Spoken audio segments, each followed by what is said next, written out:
Black market, allez, go. Dring, dring, dring. Ok, allez, on s'attaque le black market, go. Alors, souvenez-vous, la semaine dernière, où est-ce que je suis ? Je suis là. Ok.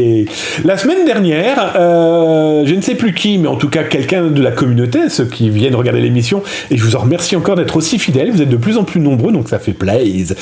On m'avait posé la question de comment les pirates blanchissaient leur pognon, en tout cas l'argent volé, mais surtout les données volées, comment ça se transformait en argent et pour eux en liquidité. Hein, l'idée c'est d'avoir la liquidité pour eux. Hein. Et donc du coup, on avait parlé de ces cartes bancaires prépayées qu'ils remplissent d'argent détourné, de ces cartes aussi d'achat. Donc là, je vous en ai retrouvé deux. Je vous ai pris une boutique un peu au hasard, hein, dans toutes celles que je cybersurveille.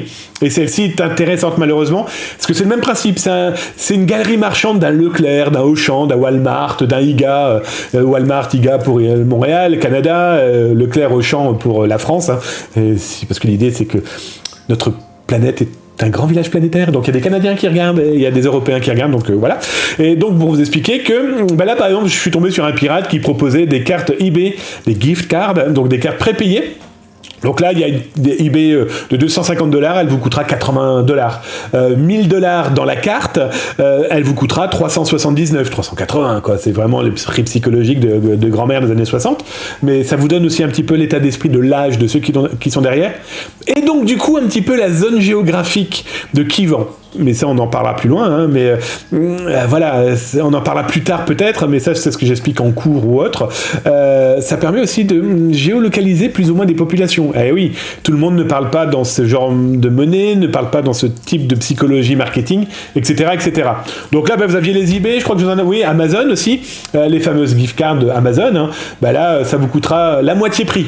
$250, une Amazon vous coûtera 125.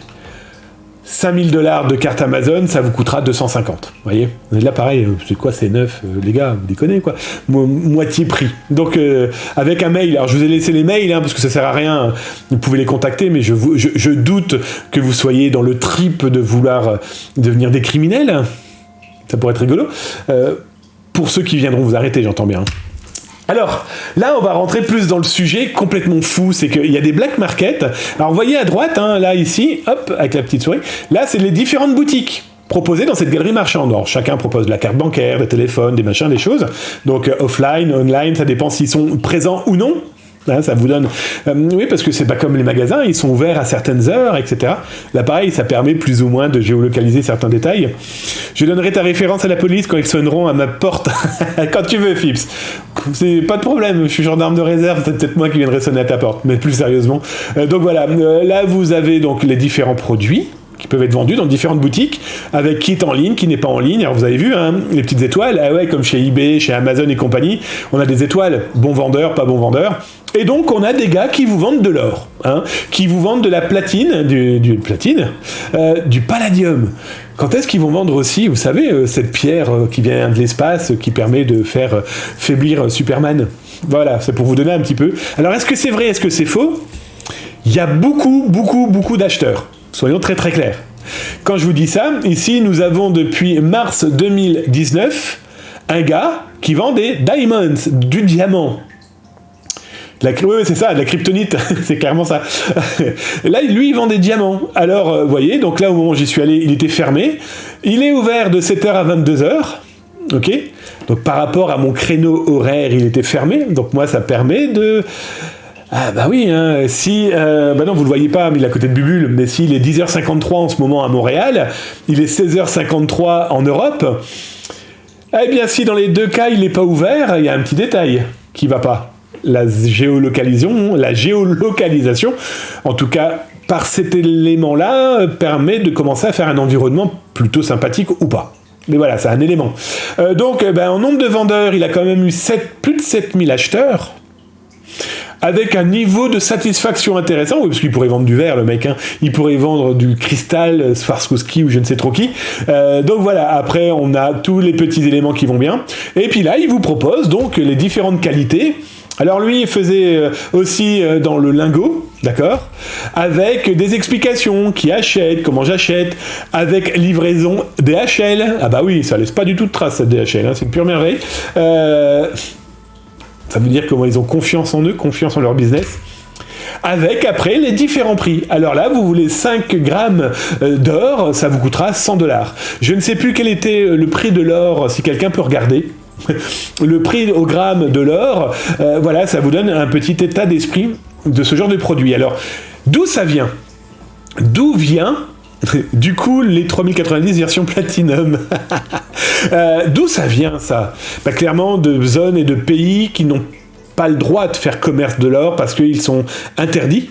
On va prendre les diamants de sang, par exemple, d'Afrique centrale, avec tous ces gens qui ont été massacrés ou qui sont encore en mode d'esclavage face à ce genre de choses, entre autres, sans compter les exactions politiques, militaires et meurtrières, ça vient de là. Les diamants de sang, il y a de fortes chances que le mec qui commercialise, ça vient de là. Après, il y a des gens qui sont pas trop regardants, hein. Une fois que c'est posé sur une bague, une fois que c'est posé... Voilà. Il y a des moyens de détecter, il y a aussi à première vue des moyens de ne pas trop savoir d'où ça peut provenir. Donc voilà, en tout cas des gens achètent. Là pour mes lingots, j'ai quand même plus de 26 000 acheteurs. Alors peut-être qu'eux aussi font le coup du brushing. Pour ceux qui ne savent pas ce que c'est, le brushing, c'est cette fameuse arnaque. D'ailleurs, j'en ai parlé la semaine dernière, ou il y a 10 jours, dans la chaîne Weo, pour qui je travaille, weo.fr. D'ailleurs, si vous souhaitez savoir, vous tapez dans le chat /TV et vous aurez les 2 chaînes pour qui je bosse, et là du coup là vous aurez une petite idée de ce qu'est le brushing, hein. Vous avez des gens qui reçoivent des graines dans leur boîte aux lettres alors qu'ils n'ont jamais commandé ça et ça vient de Chine. Vous avez un commerçant qui paye de faux acheteurs, où il va rembourser les acheteurs. Donc du coup, ils ont la preuve qu'il y a eu un produit envoyé, et à partir de ce moment-là, ils vont pouvoir mettre des bonnes notes. C'est peut-être ce que fait cette personne-là, sauf qu'il y a beaucoup de commerce derrière. Il y a vraiment beaucoup de gens. Donc voilà, ça peut être aussi cette possibilité-là. Rien n'empêche de penser que ce black market-là est une fraude, une escroquerie. Tout est possible dans ce monde merveilleux des malveillants. Alors, avec les notes, les gens très contents. Donc, à première vue, il y a de la très bonne communication. À première vue, il y a du très bon produit, etc., etc. Je ne sais pas vous, mais moi, je ne suis pas capable de savoir si ce que j'ai dans ma main est un diamant. De l'or, oui. L'argent, oui. Diamant, moi, je sais pas faire. Hein. J'ai très clair avec vous.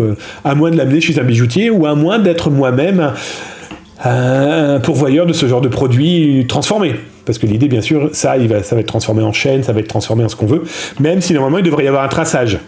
Mais petit détail, quand vous allez acheter un bijou en bijouterie, posez la question à votre bijoutier. Êtes-vous capable de me dire et de me donner le nom de la mine d'or d'où a été extrait l'or que vous me vendez sous cette forme de bijoux et de pendentifs? C'est con, hein, mais c'est des questions qui se posent. Parce qu'aujourd'hui, c'est aussi penser à tous ces gens qui sont utilisés comme des esclaves dans des pays pour extraire de l'or, ou pour extraire, tous ces minerais qui sont utilisés pour nos bijoux. Alors après, dans un ordinateur, après, dans un téléphone portable, vu les matières précieuses qui sont utilisées, voilà. Ce sont des éléments qui ne sont pas négligeables, parce qu'il y a beaucoup de gens qui à première vue font business encore de l'esclavage. Hein. Alors, petit détail, vous avez vu en bas, si vous voulez vous faire livrer, le prix de l'express, etc., etc.